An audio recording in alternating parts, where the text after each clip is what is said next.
आइए दोस्तों, स्वागत है आप सभी का हमारे यूट्यूब चैनल रेयर जीके पर। आज हम उपस्थित हैं संविधान के कुछ महत्वपूर्ण सवालों को लेकर के। ये ऐसे प्रश्न हैं जो पहले किसी न किसी एग्ज़ाम में पूछे जा चुके हैं और आगे भी पूछे जाते रहेंगे। तो आइए शुरू करते हैं।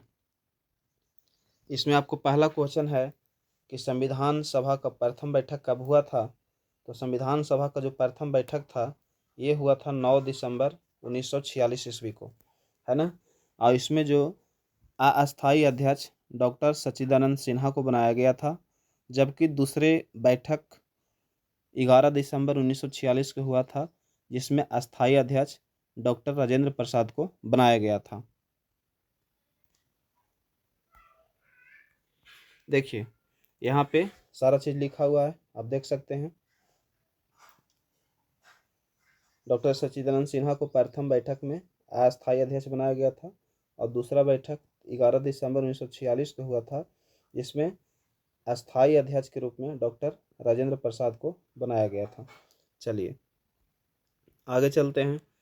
अच्छा, संविधान सभा का जो तीसरा बैठक हुआ था दोस्तों, ये हुआ था 13 दिसंबर 1946 को, जिसमें पंडित नेहरू के द्वारा प्रथम उद्देश्य प्रस्ताव को पेश किया गया था, है ना। और ये जो प्रस्तावना को विचार जो है यूएसए से लिया गया है। चलिए नेक्स्ट है प्रस्तावना की भाषा को ऑस्ट्रेलिया से लिया गया है। प्रस्तावना की भाषा को ऑस्ट्रेलिया से लेने के साथ ही प्रस्तावना को संविधान सभा द्वारा 22 जनवरी 1947 को स्वीकार किया गया था। चलिए आगे है क्वेश्चन नंबर 2 है संविधान का जो 42वां संशोधन हुआ था ये कब हुआ था।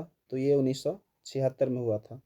ये इसलिए महत्वपूर्ण है दोस्तों क्योंकि 42वें संशोधन के द्वारा ही संविधान में 3 शब्द जोड़ा गया था, है ना। आप सभी जानते हैं ये 3 शब्द कौन थे। तो ये थे 42वां CCA 1976 में इंदिरा गांधी उसमें प्राइम मिनिस्टर थी, और इसमें 3 शब्द समाजवादी यानी सोशलिस्ट, पंथ निरपेक्ष सेकुलर और अखंडता यूनिटी शब्द को जोड़ा गया था, है ना।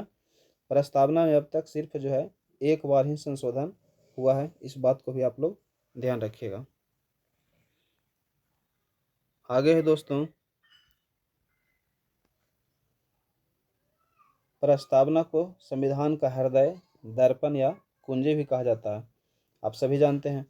अच्छा, मौलिक अधिकार, है ना, जो मौलिक अधिकार है उसको पंडित जवाहरलाल नेहरू के द्वारा संविधान की आत्मा कहा गया है, जबकि अनुच्छेद 32 को जो है भीमराव अंबेडकर के द्वारा संविधान का आत्मा कहा गया है। यहाँ देख सकते हैं आप अनुच्छेद 32, है ना, जिसमें क्या है संवैधानिक उपचारों का अधिकार है ना।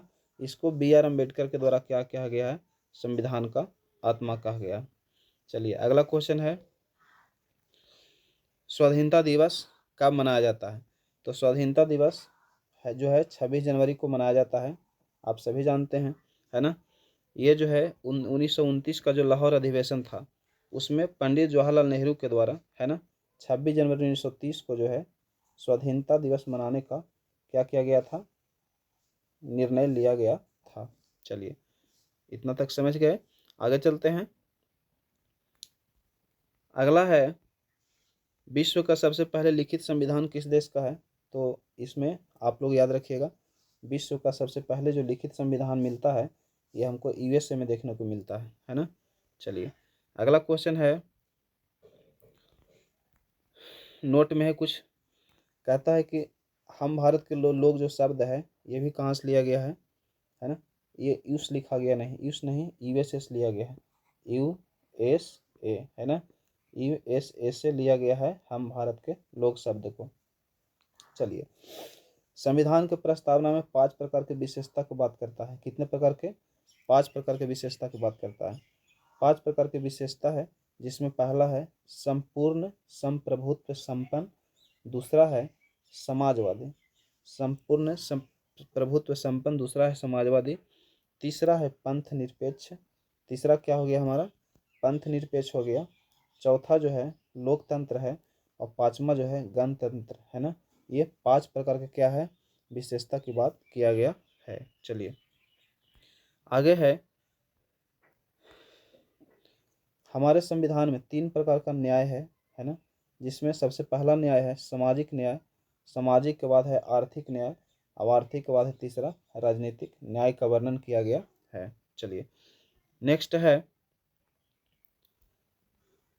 इसके साथ ही हमारे संविधान में 5 प्रकार की स्वतंत्रता का भी बात किया गया है, जिसमें पहला है विचार, हम किसी भी विचार को प्रकट कर सकते हैं। अभिव्यक्ति की स्वतंत्रता दिया गया है, विश्वास का स्वतंत्रता है ना, धर्म एवं उपासना की स्वतंत्रता है, आप किसी भी धर्म को मान सकते हैं। चलिए ये हो गया। नेक्स्ट है कि हमारे संविधान में प्रस्तावना के अनुसार संपूर्ण संप्रभुत्व संपन्न का मतलब क्या होता है।